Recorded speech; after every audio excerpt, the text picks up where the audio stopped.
Hello, and thank you for joining us again this week as we look at another Monday moment in Matthew. I'm Caleb Bray with the Rock Church of Christ just outside of Dixon, Tennessee in Charlotte, and we're so glad that you're joining us this week for our third lesson in our series as we look at the Gospel of Matthew. Now, to quickly recap, we've so far covered chapter 1, in which we looked at the genealogy of Jesus of Nazareth, the Christ, the Messiah, the Son of God.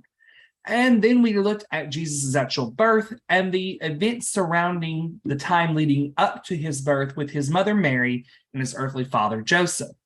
This week, we're looking at the story of the wise men, a story that most people know, whether they know the Bible at all, because of the nativity scenes that they see at Christmas time, and because of what most men believe the story of the Magi or the story of the wise men are. But my challenge in this is, do you know the story of the wise men as well as you think you do?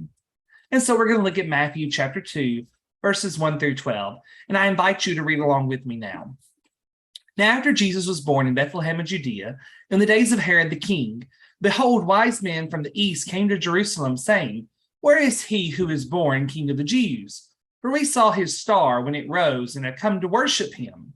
When Herod the king heard this, he was troubled, and all Jerusalem with him. And assembling all the chief priests and scribes of the people, he inquired of them where the Christ was to be born. They told him, "In Bethlehem of Judea. For so it is written by the prophet, and you, O Bethlehem, in the land of Judah, are by no means least among the rulers of Judah. For from you shall come a ruler who will shepherd my people Israel." Then Herod summoned the wise men secretly and ascertained from them what time the star had appeared. And he sent them to Bethlehem, saying, "When you have found him, bring me word, that I too may come and worship him." After listening to the king, they went on their way. And behold, the star that they had seen when it rose went before them until it came to rest over the place where the child was. When they saw the star, they rejoiced exceedingly with great joy.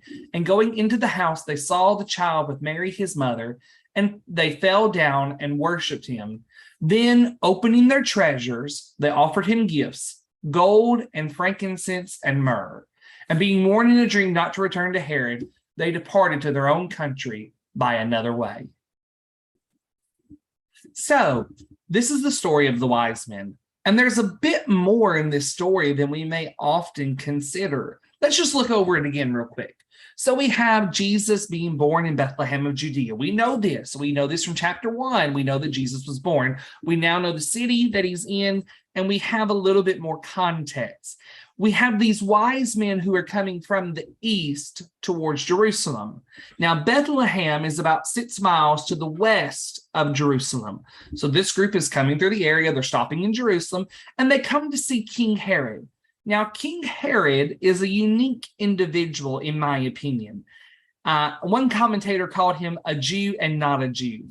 He has some familial connections to the Jewish nation, but he's also been contrary to the Jews at times, and he's a Roman man. He's a man of Rome, and he is given a title, the Great, because of some of the accomplishments he had in his life with the rebuilding of Samaria, with the rebuilding of the temple, and some other situations.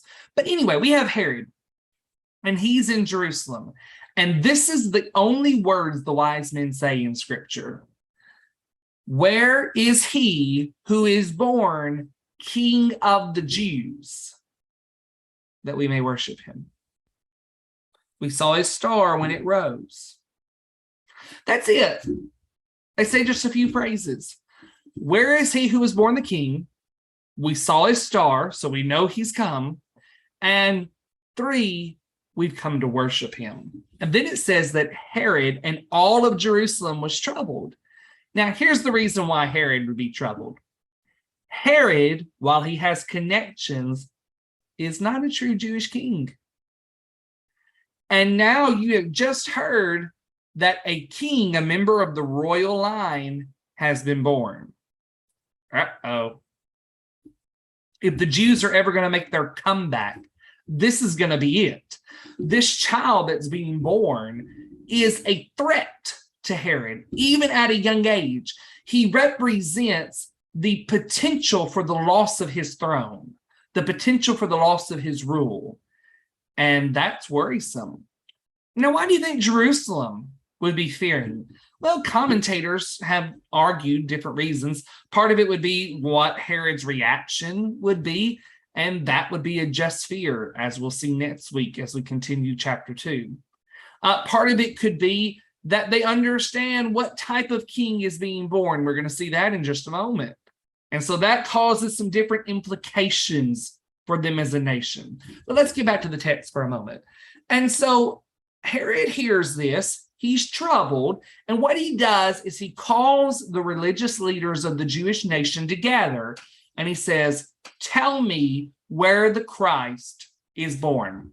Now let's pause for a moment. We call Jesus the Christ, the Messiah, the anointed one. Who are the wise men looking for? Well, they're looking for the king. And Herod is equating the Christ with the king. And so what we're seeing in scripture is Jesus from this age being classified as a king, as the Messiah. And that's a very true point. That's the point Peter will make on the day of Pentecost when he's preaching to the Jews about what they have done. You crucified the king. They put that on his cross. And we're actually seeing glimpses of this from all the way back at the beginning of the birth of Jesus. And that comes from the wise men. You know, sometimes we just think of the wise men as the individuals who brought gifts to Jesus. But they actually are the first ones in scripture, in the New Testament scripture, who called him a king. So Herod gets this information from the Jewish leaders. They quote Micah 5 in verse 2, where in the book of Micah, there was a prophecy made about a ruler, a shepherd, who would shepherd his people Israel. I definitely want you to remember that as we look at Jesus throughout the Gospel of Matthew. When we get to chapter 9, Matthew is going to show Jesus moved with compassion at the end of chapter 9 as he sees the crowd distressed and dispirited like sheep without a shepherd. That's going to be important when we get to chapter 9 and we continue through the rest of the gospel, because Micah's prophecy is the king is also a shepherd. You know, that was what David's profession was as a king. He was a shepherd. And so Jesus is a shepherd of the people of Israel. And that is foretold beforehand. And a shepherd tends and cares for his people. But I'm getting way off track of where we're supposed to be in Matthew chapter 2. But remember that, okay, as we look throughout this gospel, that in Micah's prophecy about where the Christ would be born, it shows a shepherd who would care for the people of Israel. But coming back, Herod now in verse 7 summons the wise men secretly. Why is this a secret? Wise men have come. Herod's asked the Jews where the Christ was going to be born.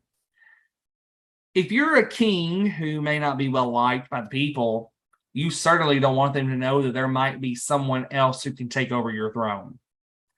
You definitely don't want to give people an incentive to be part of an opposition or a rebellion. And so Herod is asking for this in secret. One, he doesn't want other people to know what he's doing. Two, he has another plan at play. God knows that. And we see that all the way down in verse 12 when it says, and being warned in a dream not to return to Herod, they departed to another country. They went their own way. Herod's not going to be happy in verse 13. We're going to look at that next week. And Herod has a secondary plan, or really his primary plan, throughout this whole time. And isn't it funny how leaders, bosses, politicians often tell you what you want to hear? Yeah, I'm going to worship him. No, I want to kill him. That's the truth. That's what Herod's real goal is. And God knows that. Regardless of if the wise men know it themselves, regardless if the men of Israel know it themselves, God knows what's in Herod's heart and knows what Herod's going to try to do. And God's going to take care of that plan as he starts in verse 12. But coming back to where we are now, verse 8, he charges them to go to Bethlehem and to search diligently for the child.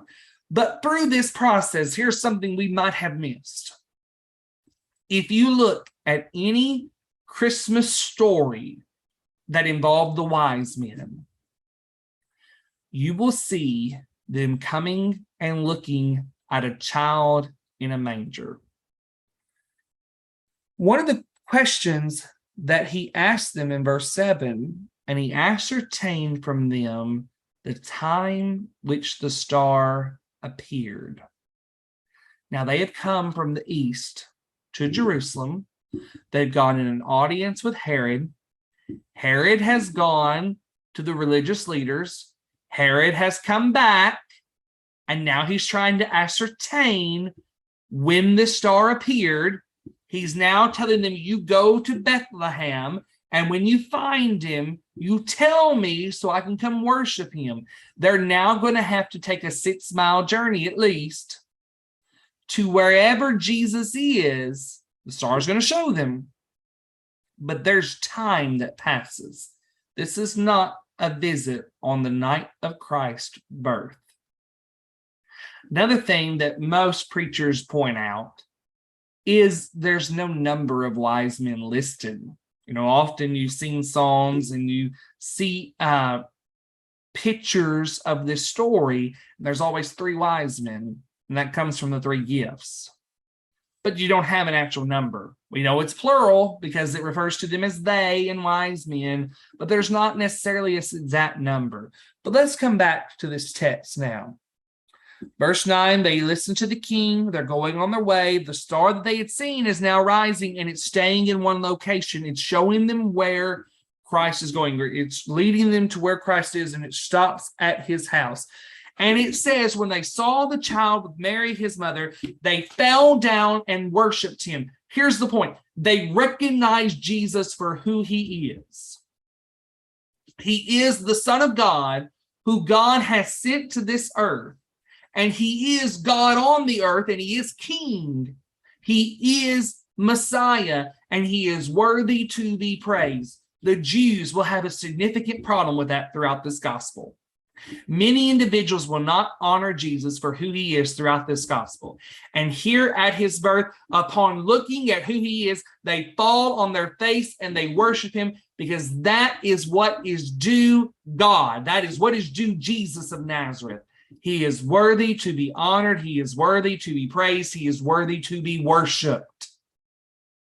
And that's what they do.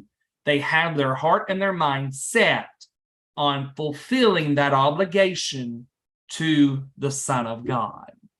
And then they give him their offering. Then they give him their treasures, the Bible calls them. And they give him gold, and they give him frankincense, and they give him myrrh. And these are very luxurious items. These are tributes fit a king. He's a child. But he is going to be the salvation of the world. He is the king that God has anointed. He is King Most High. And as we're going to see as we continue through this gospel, Jesus fulfills many prophecies. So if you're keeping up with prophecies, we've now fulfilled 2. We've fulfilled Isaiah 7, verse 14, and now we've fulfilled Micah 5 in verse 2. Next week, we're going to look at another couple of ones. We're going to look at Hosea 11 in verse 1, and we're going to look at Jeremiah 31 in verse 15 as we continue through the Gospel of Matthew. And we see what happens immediately following the praise and worship of the Messiah. I hope you'll join us next week, and I hope you have a great rest of your week. Be blessed.